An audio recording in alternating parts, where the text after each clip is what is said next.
Brother, you're muted if you're speaking.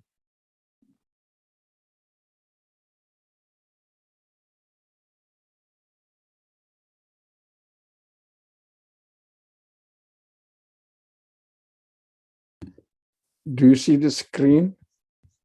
Not yet. How about now? Nope.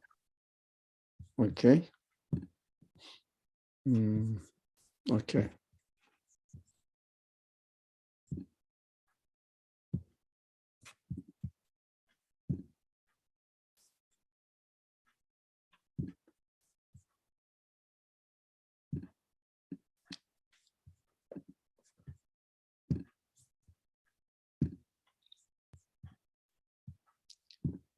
Now we see it. Alhamdulillah. Assalamu alaikum wa rahmatullah. A'udhu billahi min ash-shaytan ar-rajim. Bismillahir rahmanir rahim. ربنا لا تزغ قلوبنا بعد إذ هديتنا وهب لنا من لدنك رحمة إنك أنت الوهاب رب اشرح لي صدري ويسر لي أمري واحلل عقدة من لساني يفقهوا قولي واجعل لي وزيرا من أهلي هارون أخي اشدد به أزري وأشركه في أمري كي نسبحك كثيرا ونذكرك كثيرا إنك كنت بنا بصيرا رب اشرح لي صدري ويسر لي أمري واحلل عقدة من لساني يفقه قولي لا حول ولا قوة إلا بالله العلي العظيم وصل اللهم على محمد وعلى آله وأصحابه وأتباعه وسلم والحمد لله رب العالمين آمين. We have been continuing to study section Sad. It's a letter, Arabic letter, so there is no translation like S. So we studied up to verse 7. Yeah. And verse 7 says, we have never heard any such thing in other nations lately. This is nothing but a made-up story. Now we notice that the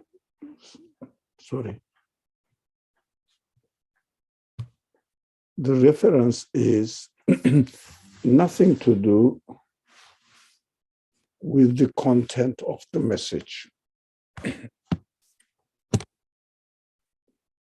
But neither our ancestors claimed such ideas, nor other nations also known to them have this kind of ideas.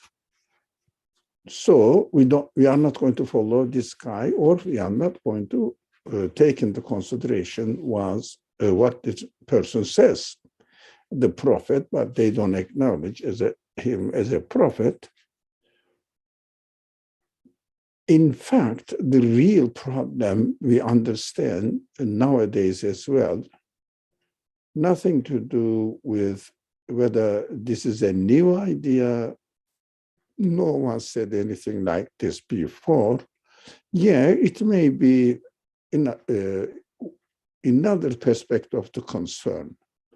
But the real concern is they don't find the message of the prophet as fitting their expectations. They see that it is something strange, and this may be a way of losing their authority, financial benefits, whatever it is, political or social authorities. And they don't want to change their way of life. It is very interesting to notice now that the same thing is happening.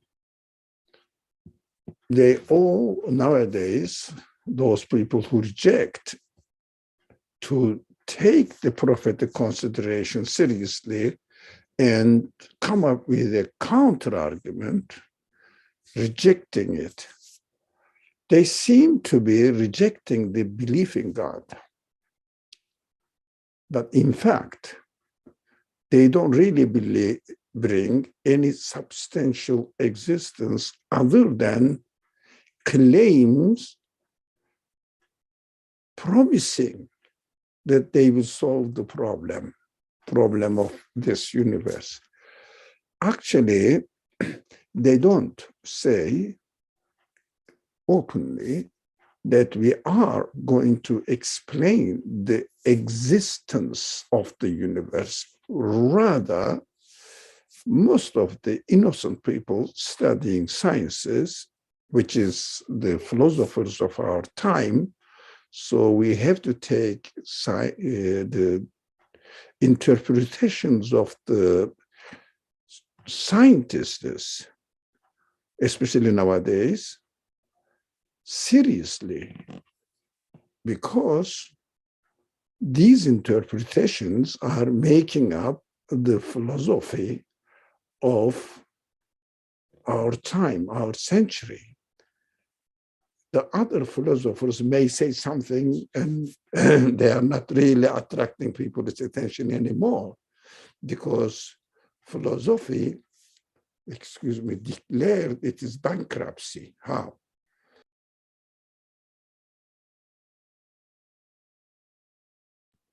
They said philosophy, they concluded now, in general, philosophy is not going to find a solution, but it is the source of questions. Asking questions and asking people to think about them, and they may find or they may not find their answers. So it means the bankruptcy of the philosophy, saying that they will solve the human problems and they will get the answers to their human questions, because they tried this way or another way, none of them worked. They understood that they are clever people, they are really smart people. They understood that it doesn't really work, what they claim about the explanation of the reality of this world. But instead of the philosophers, now the area, the arena is taken over by scientists, but they don't really clearly declare that they are going to find out clearly. I mean, some popular scientists say something, but really not the serious scientists to say anything about it. They don't really say that. We are trying to understand how the universe works and benefit from it at the end as much as possible. Here are the technological gadgets that the people are using and benefiting from. None of them, even those popular people speaking in popular terms and normal daily language and addressing the people and really brainwashing the people, they never take the idea of God seriously, especially from Islamic perspective. They never talk about it. Islamic perspective is not really studied. Excuse me, I hope. Islamic, the Quranic understanding of God is not seriously studied by anyone because it is so clear, so straightforward, looks simple, but truth must be simple. Truth shouldn't be complicated. Truth must be available to everyone, every human being. What they do in general, they criticize religion. And some people who claim to be religious, their actions, their social life, whatever they say even, they may take it in a sarcastic way, and to a certain extent, when they talk about the societies, they're right. But about the ideas, no.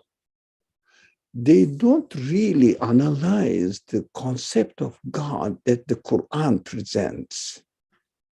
Neither those people who study Islam and talk about the concept of Tawheed, as the Quran emphasizes on belief in God, must be established on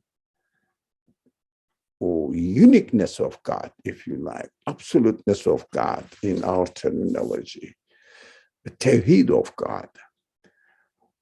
They don't really talk about it, but they only study some historical texts and Muslim communities and how their practice in the name of God is so most of the time nowadays horrible, or lately really almost for a century,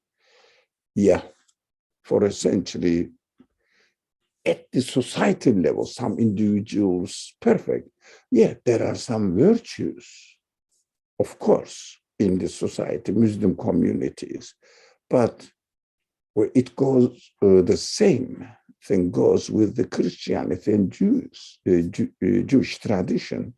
There are some virtues, but it doesn't mean that these virtues are enough to confirm the belief in ghaib, perfect, absolute creator.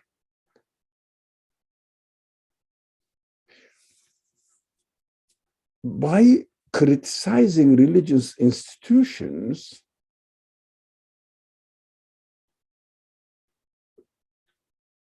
people justify their denial of belief in the absolute creator, and as if it is not worth taking into consideration. That's what they claim. It is not worth it. Why should we waste our time? We have to explain the universe, how it works perfectly, so that we will solve our problems. This is essential. It is important that we are aware of it.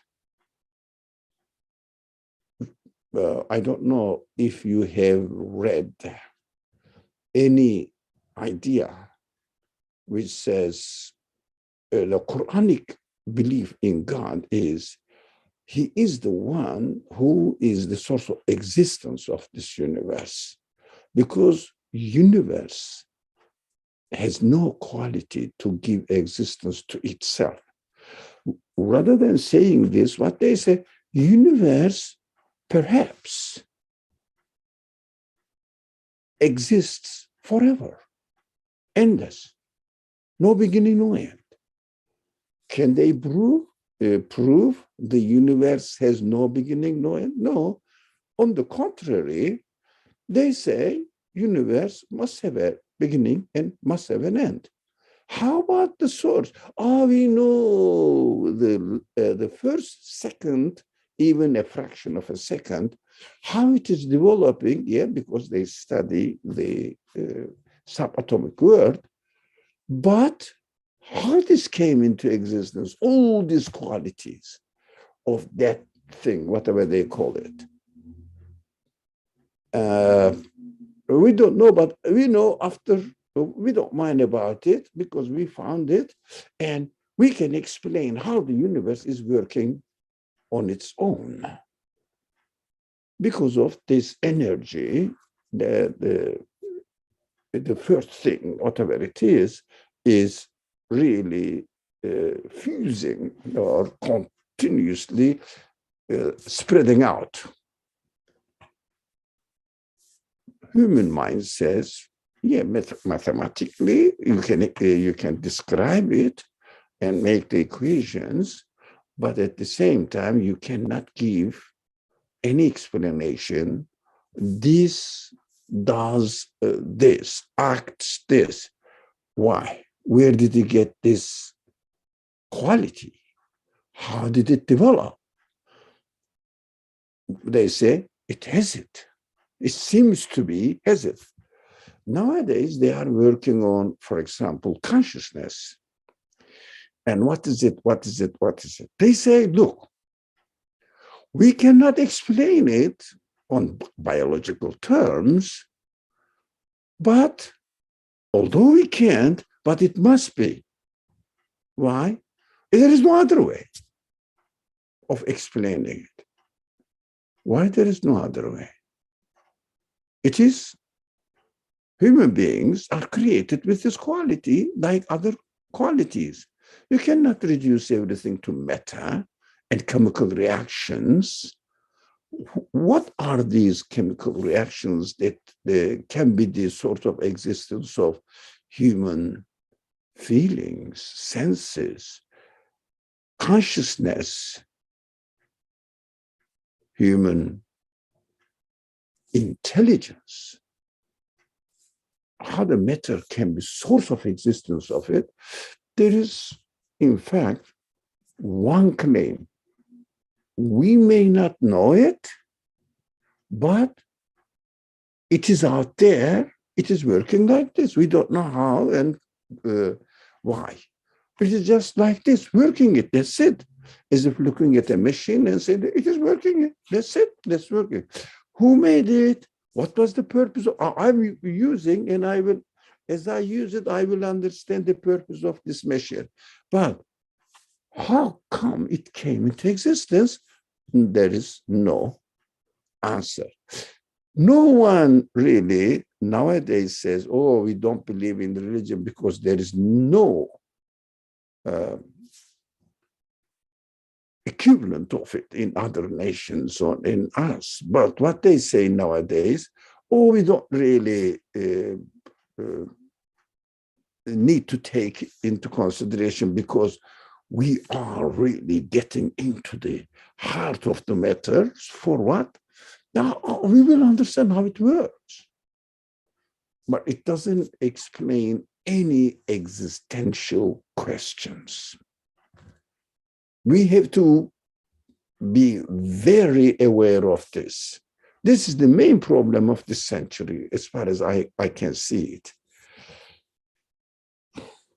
Our friend Afshan writes, Allah, for what happened in the first 100 years that caused Muslim community to lose the belief foundation.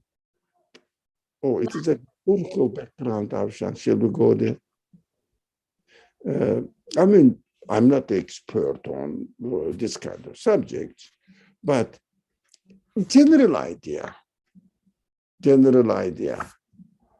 People were seriously considering the Qur'an and the message that it contained and try to understand it in the first centuries, second centuries, even including into the third century seriously. But later on, these people usually questioned the text, Qur'an and Hadith. They wanted to understand, and also they used their reasoning to question it. They did this attitude to the Quran and to the Hadith narrations, and they came up with a critical view, not a critical in belief. We have to make sure, but critical means this Hadith doesn't make sense content-wise. But it doesn't mean that the prophet is telling a lie and is not a prophet, but this narration cannot be attributed to the prophet. So this disturbed many, many people because they wanted to take the religion as a packet. So packet deal. Whatever religion brings, we have to sami'na wa ata'na. We heard it and we obey it and we apply it to our life. We don't question. Later on, the people, traditionalist people, it was following the text as it is, became very sensitive about this Russian reasoning attitude. Not necessarily rationality, but reason took the place in the front line. They were very much disturbed, and some of the philosophers, because of this clash between the literalist interpretations and the reasoning people, this clash, some philosophers, in order to defend themselves, went too far and tried to rationalize religion. Look, we have to know the difference between rationalism and using the reason to understand the text in order to get the grasp of the text, how it makes sense to me. They didn't deny that the Qur'an is a revelation. They didn't deny that the prophet is not employed by God. Some of them went too far, but not really denied in belief in God or something, but they were critical, etc. So the classical scholarship became very popular by two factors. One of them, general public, didn't understand the critics of the philosophers. And so they said, oh, these people don't really believe, seem to be not believing in the Quran. They are just trying to understand and interpret it in a way that I don't understand. One factor was this popular effect. How do you say it? Social impact on them, maybe social pressure.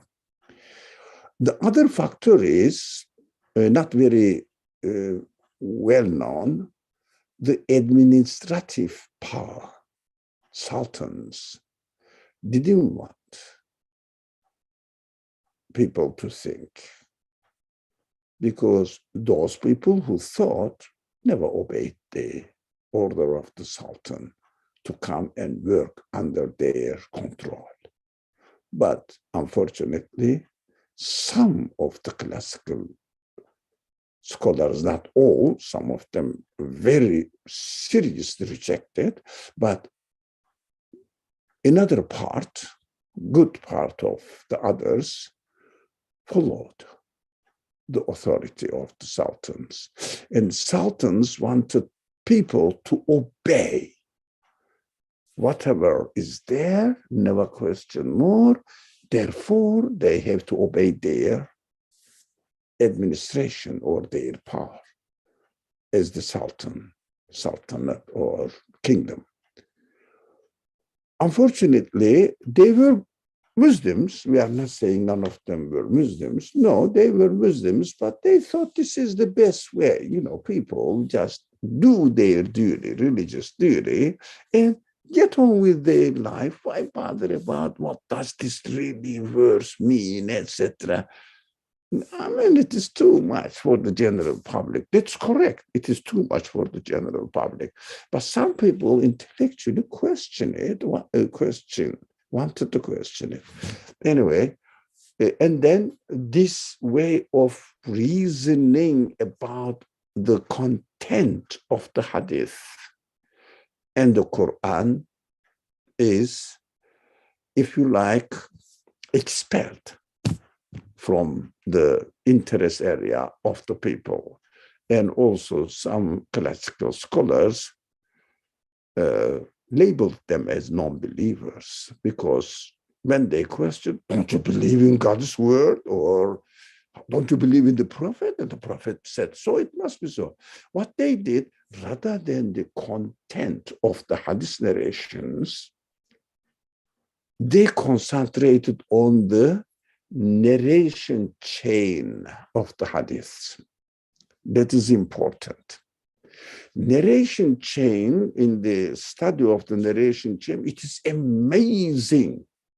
Thousands of very serious studies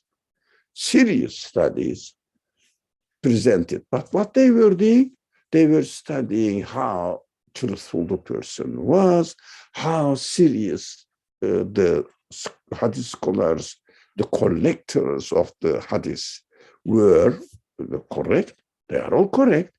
But how about the content of the hadith? What did you understand from it? We are believers. What the content says, we have to confirm. This attitude, of course, welcomed by the general public and administrative power, sultans, for the kings or the palace. Let's put it in this way, the kings and their administrative body. This attitude welcomed and supported. These people slowly faded away, those people who were questioning it. Rather than coming to a general ground, common ground, and let's make the areas of speciality separate from each other. You study the authenticity of the narration chain of the hadith. Can we really trust this man or not?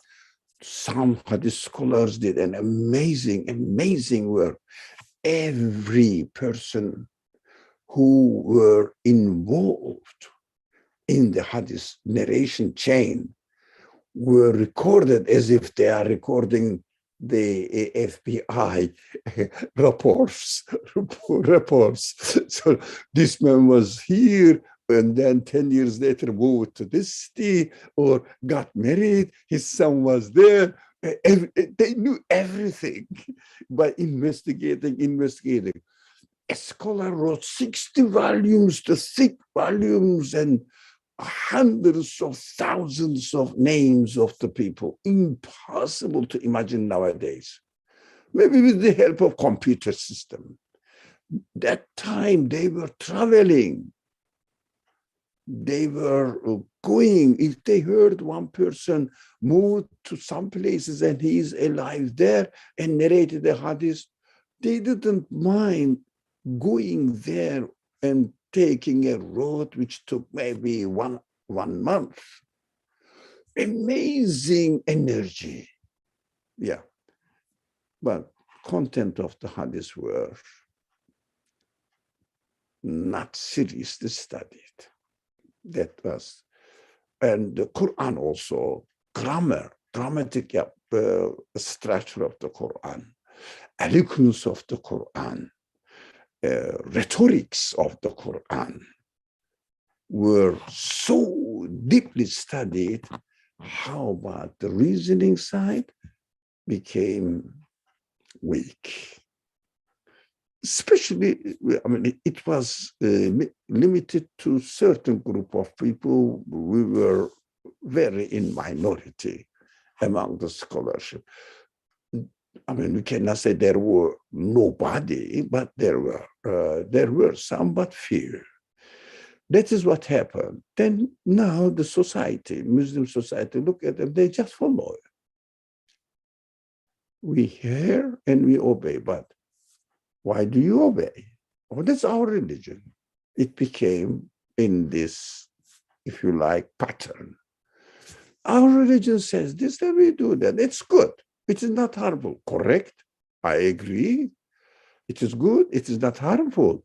But the Quran and Hadith contents cannot be reduced to this very superficial understanding of it, let alone the common people.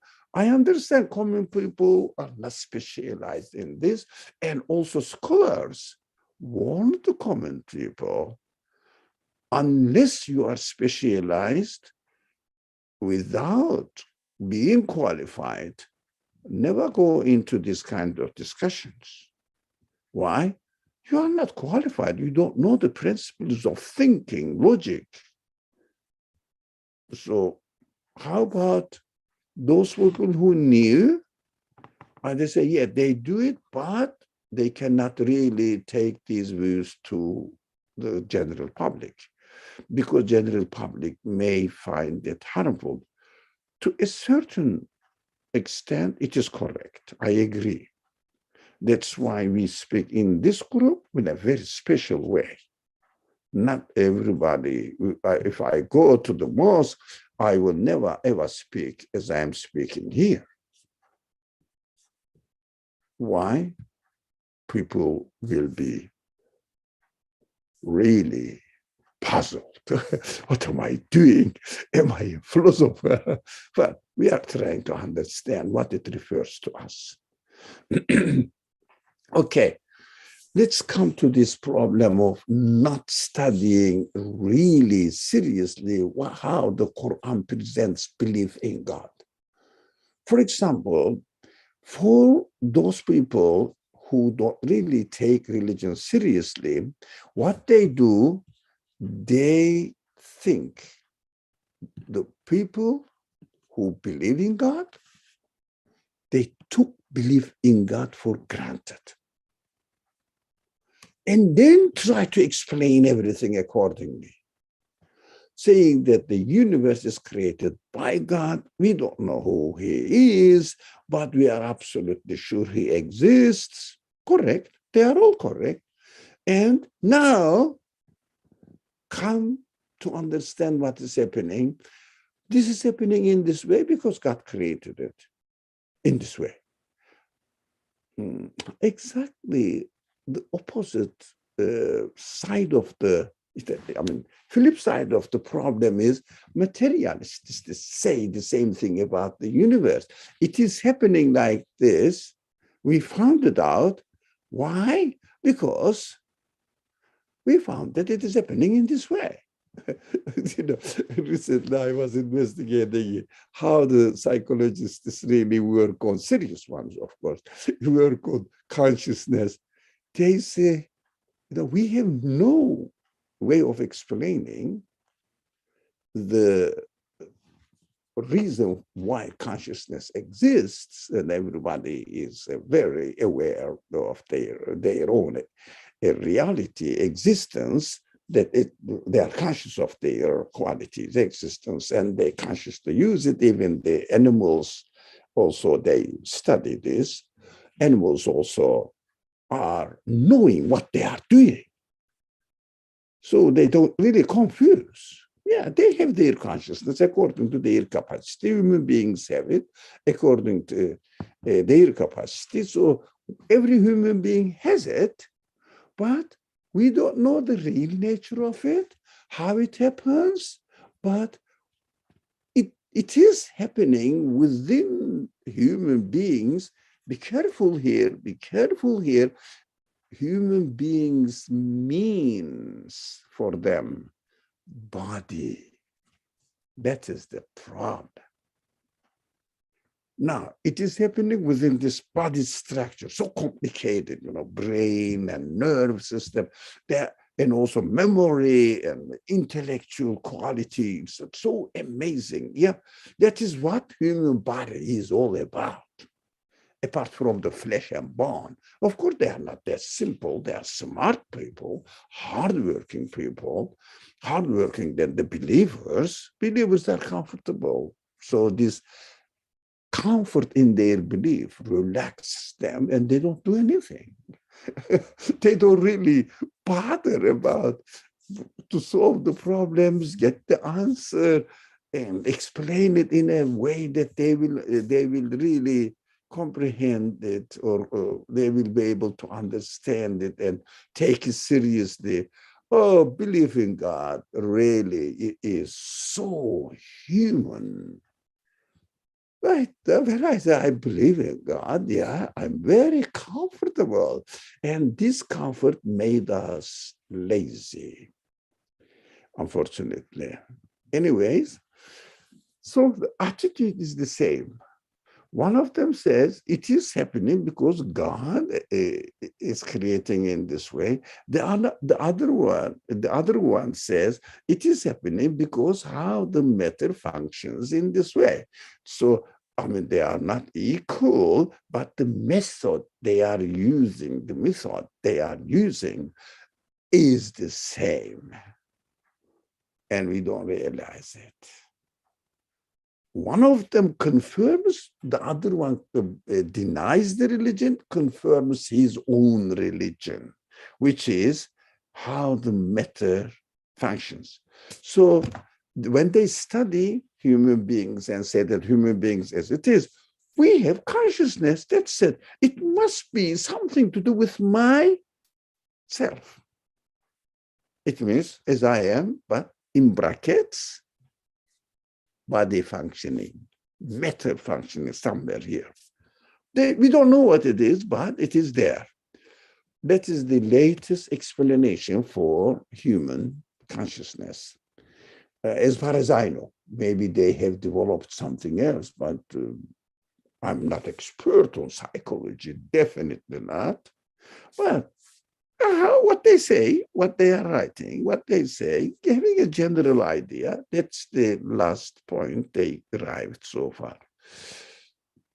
In physics, of course, they are far beyond this, far beyond psychology or as the psychological analysis, etc., and experiments.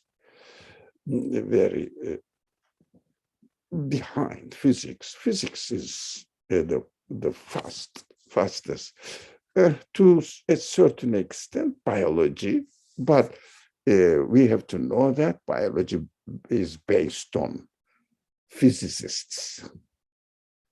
So we have to focus on what the physicists say about the universe.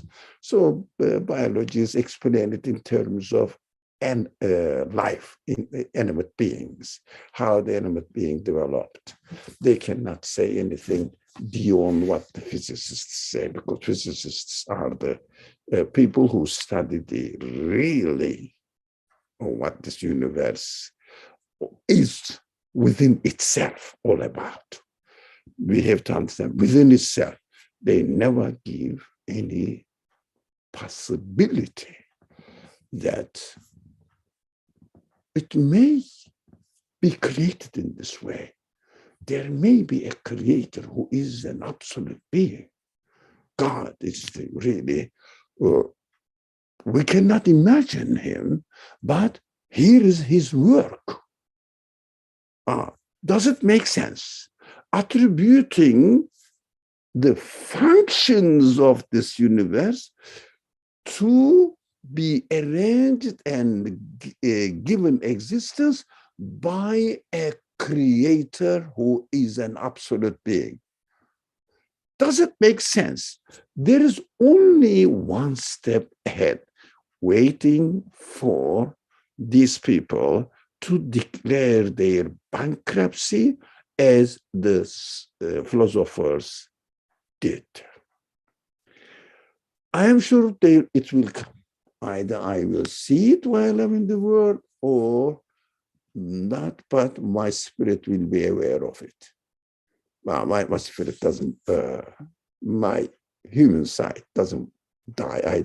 I never give a chance that this human side will die away.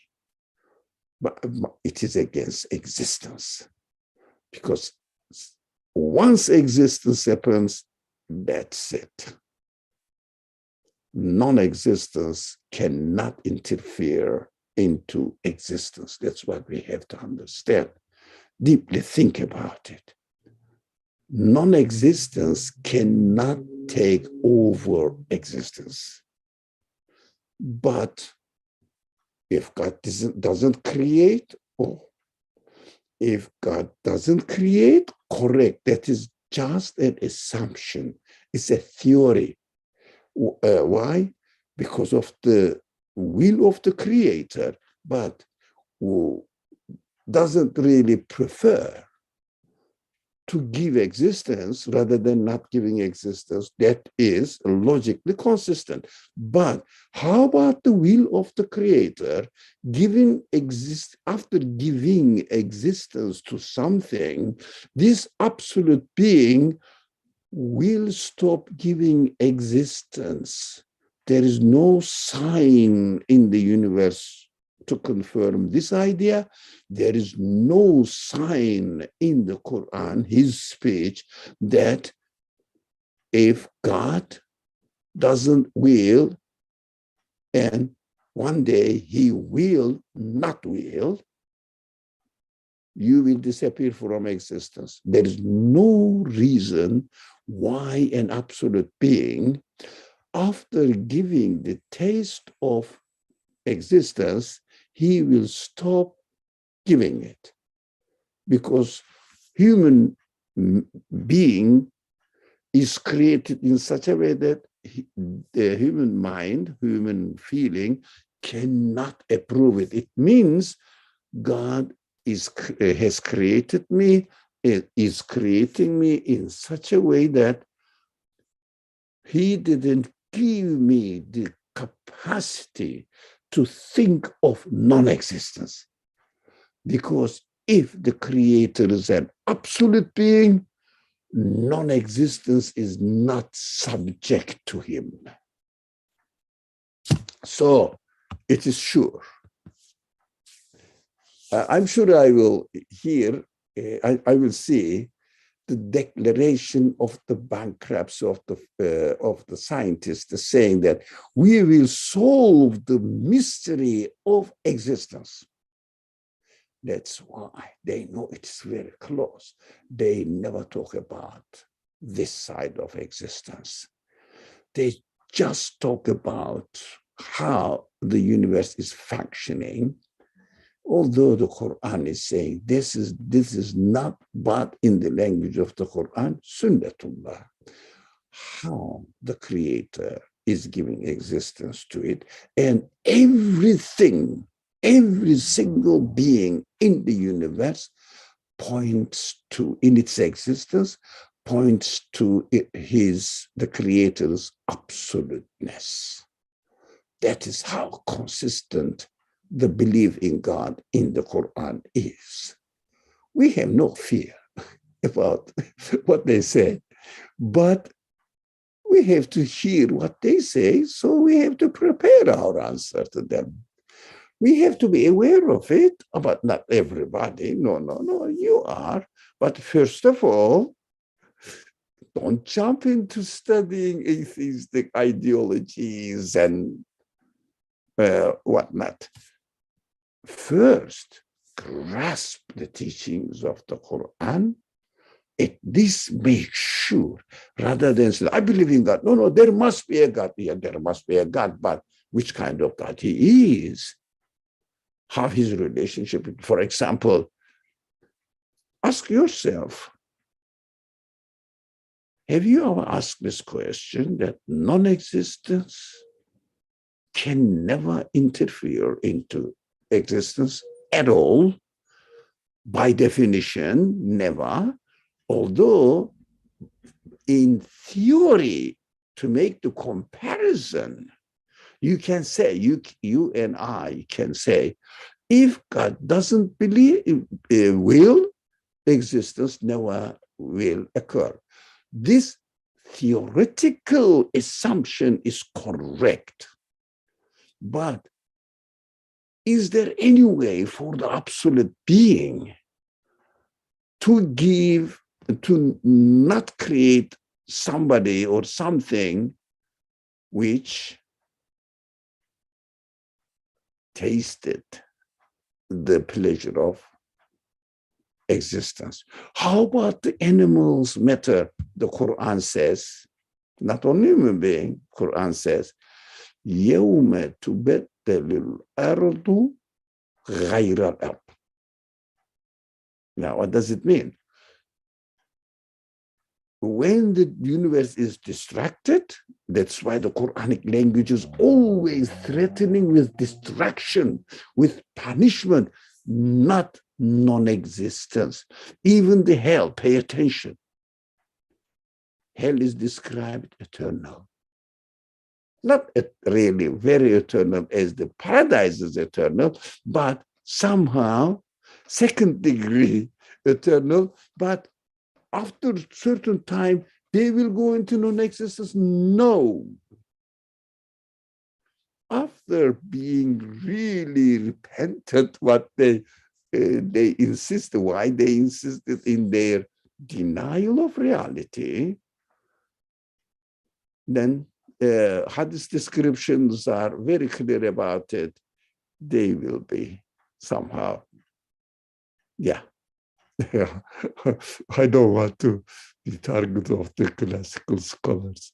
So they will, after really cleaned perfectly, they will deserve to crawl into the paradise somehow. But it doesn't mean that these denials are, the Quran says they will be there forever. But of course, when the Quran uses the language for the people of paradise, they will be there forever with no end whatsoever. That stress is different. It is open to interpretations. Even in hell, their degree of punishment may be lowered. We don't know, none of our business. We are not the judge. He is the judge. But there is no way to talk about non-existence in the Qur'an, in the Hadith narrations, in the existence of the universe. There is no sign for non-existence. That is why this assumption of if God doesn't will, it doesn't exist, nothing exists, correct. But this assumption is just for the sake of comparison. Now, let's come to our subject, if you like. If this is a beautiful subject that we have to be aware of it. Now, come back to this verse now. We have never heard any such thing in other nations lately. This is nothing but a made-up story. The reason we went into deep subject of nowadays, neither the philosophers nor the scientists pay attention to Quran, but they love narrating from Torah. The language of Torah is not as clear as the Quran. For any reason, we don't accuse any people they did this or none of our business. Whatever happened, historically something happened, the language became blurry.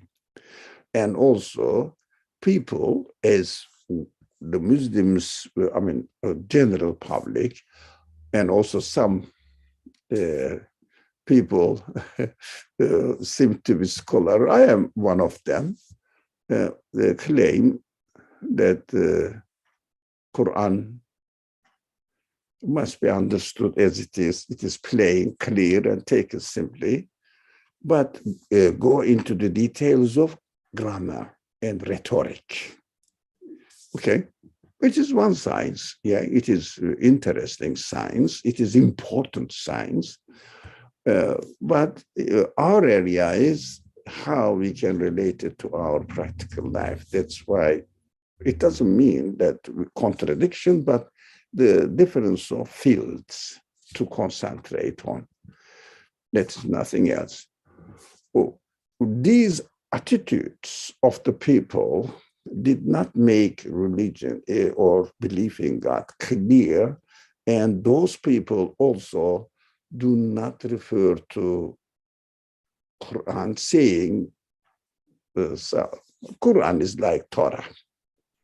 They don't really take it seriously, but narrating from Torah, description of God and God's actions, how he creates, became so figurative and take it literally. Take it literally. Of course, we have to be careful. Among wisdoms, also, this trend is becoming more and more widespread. Reading the Qur'an and Hadith literally and trying to understand in general terms, taking a lesson from it, but never really go into the deep meaning rather than deep analysis of the structure of the language. No, meaning, going into the meaning side of the Quran, which is called, in the language of the author we study on Saturdays, the إعجاز معنوي. The Quran has two miraculous aspects. One is, in its literature, is miraculous. Is how the language is constructed, sentences are constructed, the words are prepared, unimaginably perfectly arranged. That is now ijaz of the lugha of the Quran. So rhetoric of the Quran. But there is another ijaz in the Quran. It's miraculousness in the Quran, which is, it is interesting, the message the Quran presents to people, the message that we can extract from the Quran is also miraculous. Why? All the message is so consistent within itself and so relevant to human capacity that human beings can comfortably be satisfied with it. The message, belief in God, is giving the details in different occasions and different perspectives, introducing God himself, maybe in the stories of the prophets or stories of the Quran presents to us. Let's imagine there were two people, one of them did this, the other one did that. There, all God's names, the manifestations of God's qualities are presented to us. So we have to be careful what the message itself is saying, rather than the story himself or description of two people. Know what the message, how God introduces himself to us. And how God introduces himself, even we have to know, believe in the angels, also another aspect of describing which kind of creation God realizes or executes. Believe in the hereafter, for example, again, it is from another aspect, description of God's qualities, creates everything eternally, not temporarily, permanently, manifests his absolute qualities on permanent base. All the other aspects of the belief, the prophets and messages, etc., or can be taken from the perspective of description of God and his qualities, describing us, explaining to us how we should understand God and believe accordingly. It doesn't mean the essence of God is absolute, impossible. God must be absolute. must be absolute. Otherwise, if the Creator was not absolute, he wouldn't be able to create anything. So we are very intelligent people, but because we have no such quality, we cannot create anything. That is how we should understand the reality of this world. So be careful. If somebody criticizes, be careful. Either the mistaken presentation of a belief in God is criticized, or Muslim communities and what the Muslims are doing, and without understanding the practical side. Look at this inheritance law doesn't make sense nowadays, and also this institution of zakat is not really appropriate to our society. Of course, the society is based on completely wasteful society, extravagant society, unnecessary expenses. So 2.5% zakat is not enough because they don't think. Of course, the difference is 2.5% is from your all wealth, whereas taxes are on your income. That's one point. Another point, if the society was not that extravagant, unnecessary expenses or artificial needs of people presented because of this mass production. So people just use a cloth for 1 day, 1 year, and throw it away. But really, a cloth and a dress or something can comfortably last 10, 15, 20 years. I have been wearing something for 20 years.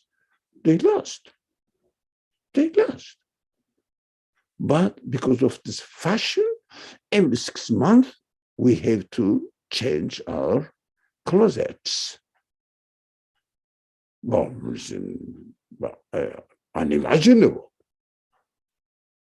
A person may have one summer shoes and one winter shoes, maybe 4 season shoes. How many kinds of shoes are presented to us in the market? And 2.5% is not enough. And it doesn't work, etc., etc. But there are many interesting conditions. Anyways, well, they don't really understand the whole context of the practice of Islam.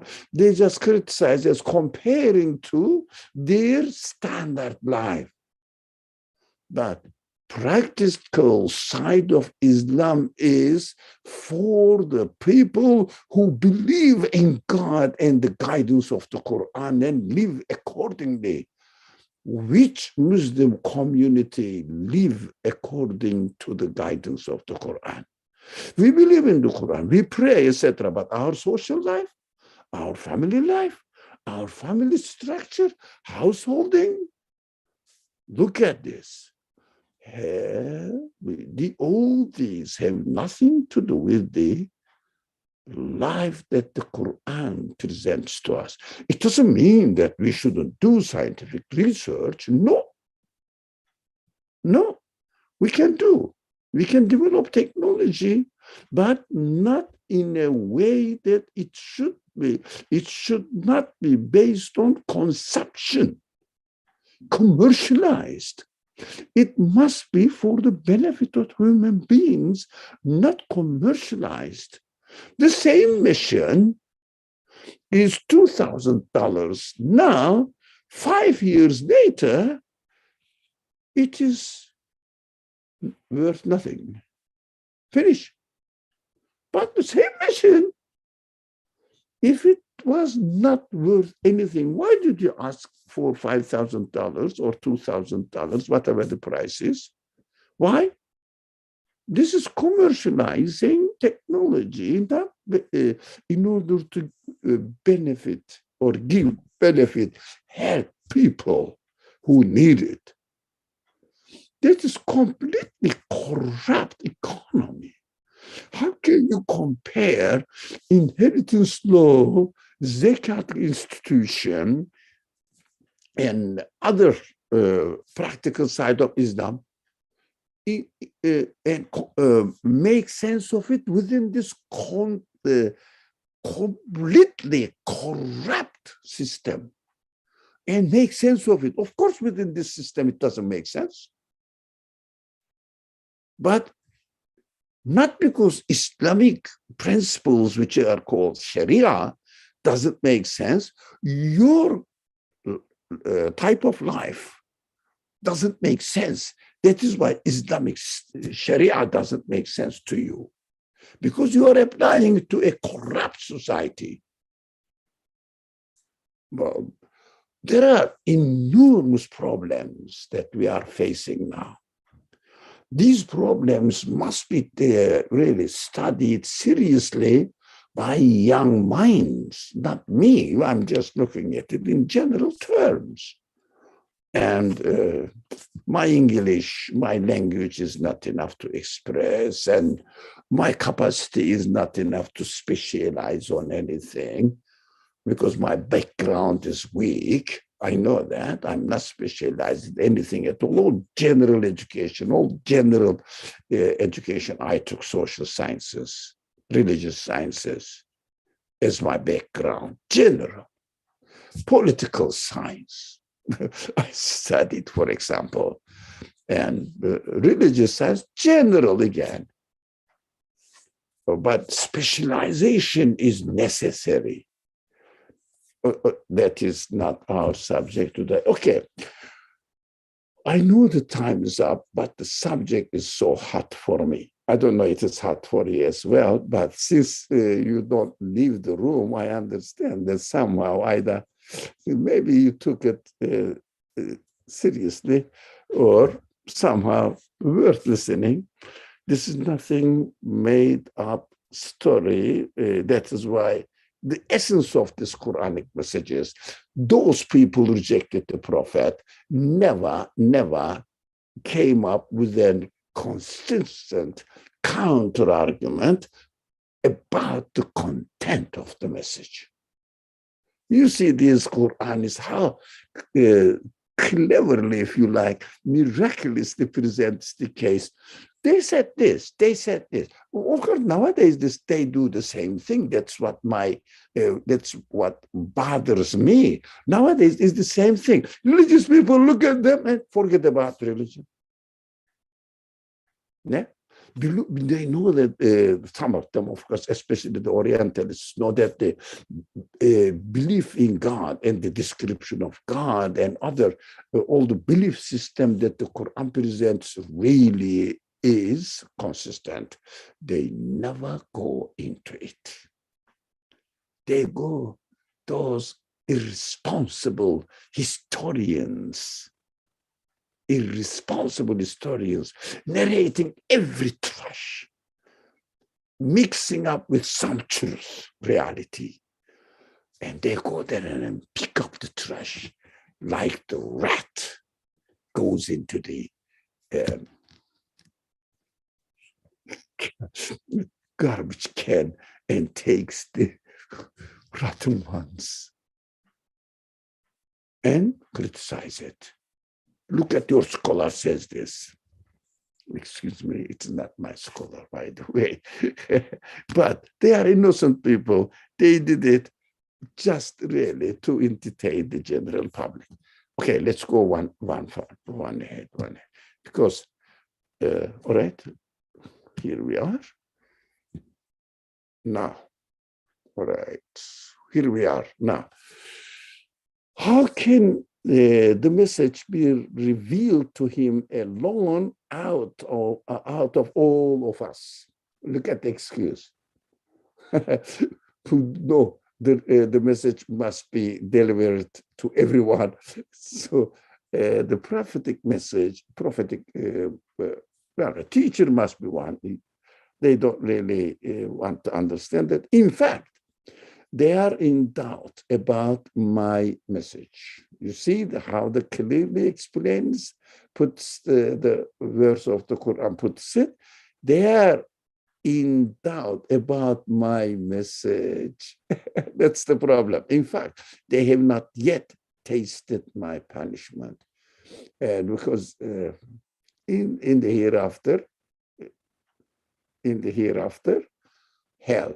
But in this world, because of the negligence, they don't really go into the deep results, effects of not believing in God and interpreting their life in terms of only, well, since I am here, I have to enjoy the future. Don't worry about it. I just keep themselves busy. But we have to be very careful to blame others. It's easy. We may be doing the same thing. When I look at myself, I'm happy with my belief and get on with your life without really seriously thinking about the consequences of what I have been doing, really doing. So when somebody seriously thinks about it, they understand that, for example, when they are told that they are going to die, look at this, look at this. They cannot stand life anymore because the reality of transience of their existence became really so obvious. Now they understand they are going to fall into non-existence according to them. So because of they believe in this way, they will feel in this way. That's how we are created. So this is a mercy, this is a manifestation of mercy of God. What they think goes against, contradicts their nature. In this way, God is telling them, look, you cannot accept it. But let's look at the other side of the coin. We believers not really enjoying the taste, pleasure of belief in one God. Not really. I find myself like this. Not really. We say, okay, comfortable. Comfortable is different from real enjoyment. Like you can eat any simple food and you can feel satisfied. Now, my hunger is disappeared. Not my hunger disappeared. Okay, but there is another way of really feeling satisfied with a wonderful, delicious food. That's what we are missing. Now, the unbelievers, they have not yet tasted my punishment because they just took ignorance and negligence, which is called in Arabic ghafla, with the negligence. That's why they don't really face. I don't talk about death. They don't talk about death. Yeah, that is why they don't feel the punishment yet. That is their problem. Our problem is not going into the really deep meaning of the subjects or matters related to belief and really letting ourselves, our souls, our spirit enjoy the pleasure of believing in the reality, the fact that we belong to an absolute being. Everything. The source is there. I am from him. I will go back to him because I want. But he brought me here. He will take me away from my life here. But to him, I will be with my master, owner, Rabb, God. All my senses will be with him. And it is, but it is now covered in this word. In this word, we think that we belong to ourselves. Here it is, I am a single being. Single means I have my individual existence here, but in fact, we belong to God. So the pleasure of this belief, this realization, I think we may be missing. We may. Be careful. I feel that I am. When I think seriously sometimes, concentrate on it, I feel a little bit of pleasure. So it makes me happy that I'm getting old and oh God, goodness is coming. Now, yeah, pleasure. The news of death is a source of pleasure for a believer. Not the news of death, just mentioning death for the unbeliever is the source of tasting punishment, as this Qur'an says. Okay, I think we are done with 8, 9, or do they have the treasures of the mercy of your Lord, the Almighty, the giver of all bounties? It is up to them what to do in this world, what to create in this world, to whom to give this responsibility of being a teacher for humankind. It is up to them, or it is up to the Creator. Which one? What are they doing? Now,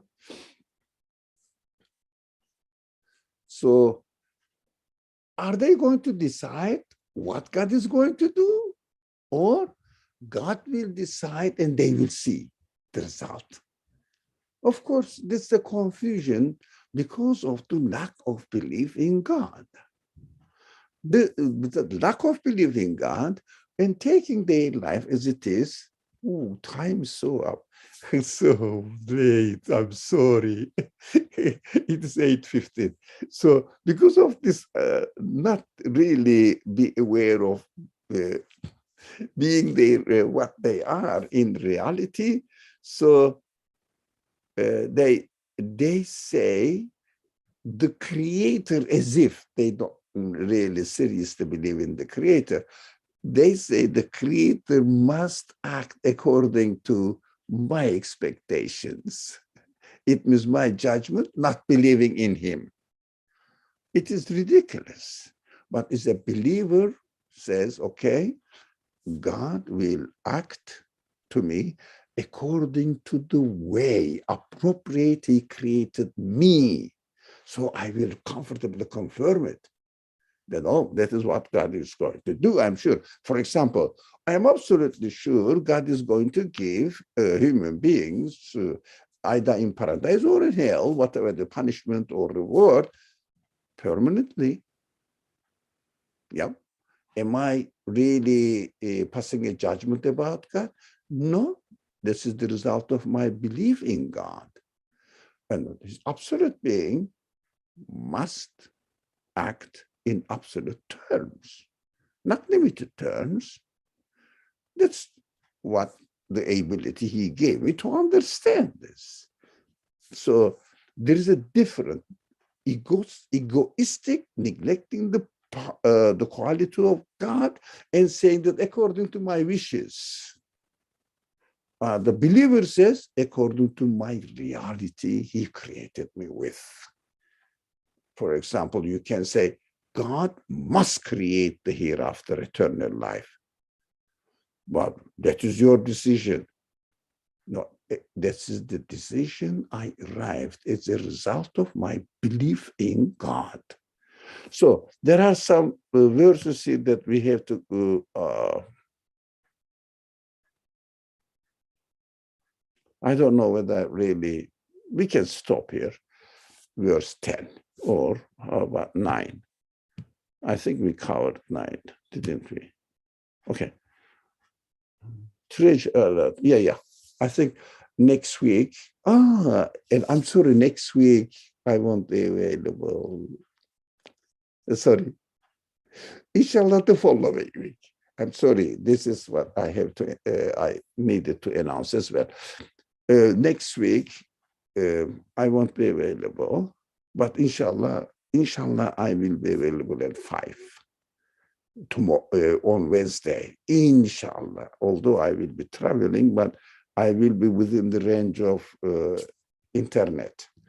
But afterwards, out of the range of internet, I won't be able to communicate with you the next week. But this week, inshallah, it's okay. Of course, this Saturday again, I won't be able. But next Saturday, inshallah. Next Monday, no. Next Wednesday, no. Next week, Wednesday, no. But following Monday, we will continue, inshallah. That is my plan. And I don't know what God's plan is. That's my plan. Let's see what God's plan. Definitely He will plan in our favor, inshallah. That's always He promises that whatever He creates, it is His mercy. It is for our favor, although our ego may not like it. There are many subjects to talk about. Bismillah ar-Rahman ar-Rahim. Subhanaka la ilma lana illa ma 'allamtana innaka antal alimul hakim wa akhiru da'wahum alhamdulillahi rabbil alamin bi hurmati sirri surati al-Fatiha. Oh, Juan, thank you. I think I'm pronouncing your name Juan Zambrano. I think, I don't know. If I am wrong, please forgive me. Thank you very much. Inshallah, I will see you on the following Monday. Not coming, but next. Assalamu alaikum wa rahmatullah. Thank you, Doctor. You are most welcome, inshallah. Okay. What is it?